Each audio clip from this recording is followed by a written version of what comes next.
welcome to this week's video, and not just this week's, but this video.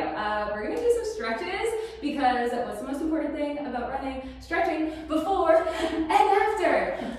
But we're gonna get into that, and I have a special guest here today. So Cassie, take it away. Hi, I'm Cassie Lopez. I'm a certified physical therapist. I work in pediatrics, and I'm currently interested in getting involved in a lot more stretching work. I'm a professional in movement sciences, kinesiology, and so I know a lot about stretching in the body and the muscles and how we can appropriately use them.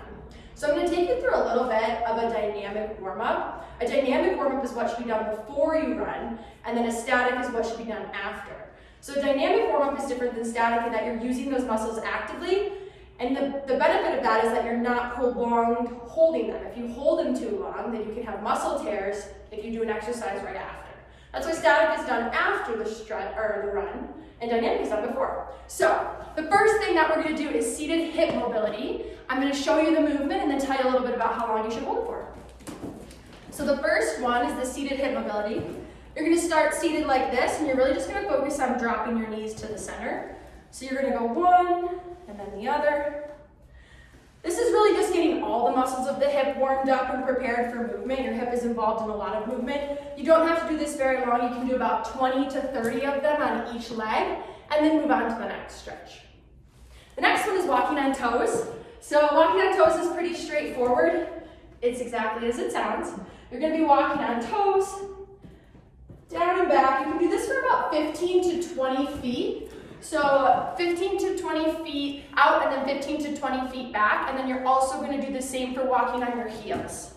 This gets the muscles of the calves and ankles warmed up. So that's those two.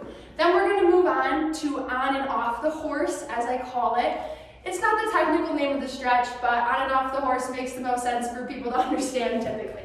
So what you're going to be doing is taking one leg, bringing it on the horse, and then the other leg on the horse.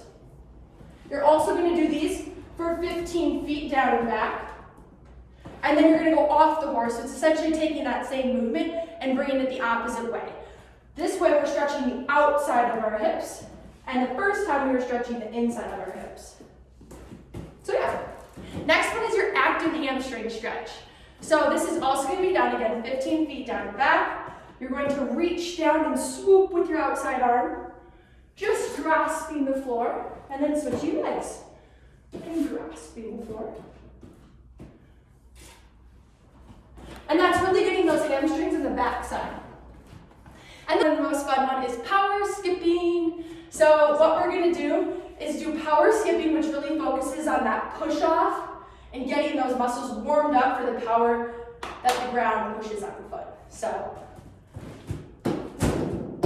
and you'll do that as well, 15 feet down and back. The next one is going to be our leg swings. So these are going to need a wall or a bench. If you're outside on your run, you can always do these up against like a pole at a park or something.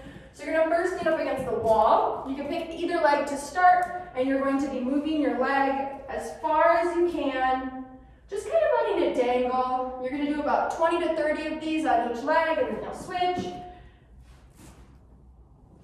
And this is just really getting those muscles of your hips warmed up and ready to move and do action versus static where we're just going to be sitting there kind of letting them hang out.